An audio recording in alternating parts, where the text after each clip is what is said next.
Halo semuanya, balik lagi di GP Media Channel bersama kakak Cassandra.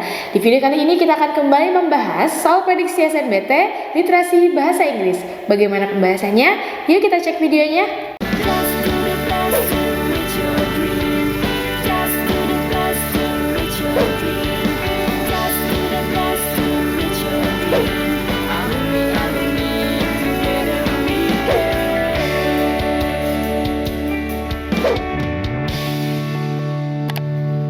Kapan lagi kamu bisa ikutan tryout UTBK gratis di GP Media? Kalau bukan sekarang, ikuti syaratnya dan kirim bukti screenshot di gpmedia.id ya, jangan sampai ketinggalan. Buat kalian yang lagi cari tryout SNBT dan ujian mandiri untuk masuk PTN, kita punya solusinya. GEP Media menyediakan tryout SNBT dan ujian mandiri untuk beberapa PTN ternama di Indonesia. Mulai dari harga 10.000, kalian sudah dapat ribuan soal prediksi, video pembahasan, dan ada kelas online juga loh. Yuk daftar sekarang! Oke, kita lihat di sini untuk pertanyaannya, what can be said about serotonin? Oke, pertanyaannya menanyakan tentang apa yang bisa kita katakan tentang serotonin berdasarkan opsi jawaban di bawah ini ya. Nah, si serotonin ini dijelaskan dalam kalimat ini, eating carbohydrates raises the level of serotonin, a neurotransmitter in the brain ya. Yang mana serotonin ini akan menyampaikan atau memancarkan informasi ke otak jika seseorang ini merasa kenyang ya. Melalui apa? Melalui tadi ya, yaitu neurotransmitter. Otomatis kita lihat opsi jawaban yang berkaitan dengan serotonin ini menyampaikan atau memancarkan informasi ke otak jika seseorang ini merasa kenyang gitu ya. Kalau yang A, it is a chemical that increases the appetite, atau ini adalah zat kimia yang meningkatkan nafsu makan. Oke, ini kurang tepat ya, walaupun berkaitan dengan makan, tapi tadi neurotransmitter itu memancarkan atau memberikan informasi tentang seseorang jika merasa kenyang gitu ya. Lalu kemudian yang B, it neurotransmitter carbohydrates to the brain, atau ini adalah neurotransmitter karbohidrat ke otak. Bukan karbohidratnya ya, tapi melainkan informasi ke otak jika seseorang ini merasa kenyang. Jadi ini kurang tepat. Lalu kemudian yang C, only certain people produce it in their brains, atau hanya orang-orang tertentu yang memproduksinya di otak mereka. Ini pun kurang tepat. Lalu kemudian yang D, serotonin affects carbohydrate levels in the brain, atau serotonin ini mempengaruhi kadar karbohidrat di otak. Ini pun kurang tepat. Berarti opsi jawaban yang tepat itu adalah yang I ya. It tells the brain when a person is full, atau serotonin ini memberitahu otak ketika seseorang ini merasa kenyang ya. Jadi jawabannya yang I. Oke, untuk pertanyaan selanjutnya kita lihat di sini, what is the primary purpose of the passage ya, atau kita ditanyakan apakah tujuan utama dari bacaan ini, seperti itu ya. Nah, kita harus mencari kira-kira kata kunci apa yang sering dibahas pada bacaan ini, dan juga kita harus lihat kira-kira ini membahas tentang apa gitu ya.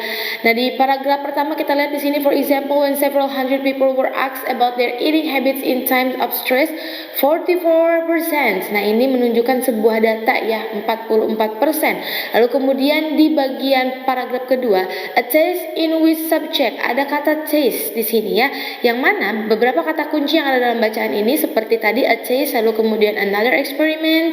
Diketahui bahwa bacaan ini cenderung menyajikan fakta ya. Apalagi tadi di paragraf pertama kita lihat di sini disajikan beberapa fakta atau data terkait bacaan yang sedang dibahas ya. Menyajikan fakta penelitian tentang faktor-faktor apa, yaitu tentang faktor-faktor penyebab kegemukan. Seperti itu. Kita lihat opsi jawaban yang I di sini. To argue about being overweight then and now, atau untuk memperdebatkan tentang kelebihan berat badan dulu dan sekarang. Ini kurang tepat ya.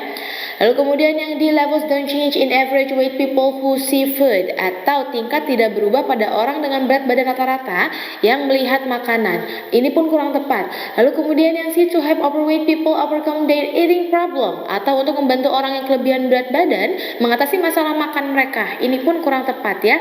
Lalu kemudian yang B, to discuss the health problems caused by overweight, untuk membahas masalah kesehatan yang disebabkan oleh kelebihan berat badan. Ini pun kurang tepat karena tidak berkaitan dengan sebuah data atau fakta. Berarti opsi jawaban yang tepat adalah yang A, to present research into the factors causing obesity, atau untuk menyajikan penelitian tentang faktor-faktor penyebab obesitas. Berdasarkan apa? Tadi kata yang sering dibahas dan juga ada data yang disajikan pada bacaan ini. Oleh karena itu jawaban yang tepat adalah yang A, to present research into the factors causing obesity. Oke, kita lihat untuk pertanyaannya di sini, where in the passage does the author discuss the type of foods that reduce hunger? Atau kira-kira pada line keberapa ya? pada line keberapa atau baris keberapa penulis ini mendiskusikan tipe-tipe makanan yang mengurangi kelaparan, seperti itu ya. Nah, kita harus cari dulu reduce hunger kira-kira ada di paragraf berapa. Kita lihat di sini ada di paragraf ketiga ya. Nah, ada di kalimat ini, another experiment showed that certain people have a specific biologically induced hunger for carbohydrates. Eating carbohydrates raise the level of serotonin, a neurotransmitter in the brain, yaitu yang ada di paragraf ketiga dan pada line berapa? Line ke-16 sampai 20 ya. Karena untuk paragraf ketiga ini dia diawali dengan baris ke-16 gitu ya. Oleh karena itu jawaban yang tepat adalah yang I, line 16 until 20. Seperti itu. Oke teman-teman, kakak siapkan satu pertanyaan untuk kalian. Jangan lupa kalian coba isi dan jangan lupa kalian spill jawaban terbaik kalian di kolom komentar. Sekian untuk video kali ini. See you in the next video. Bye.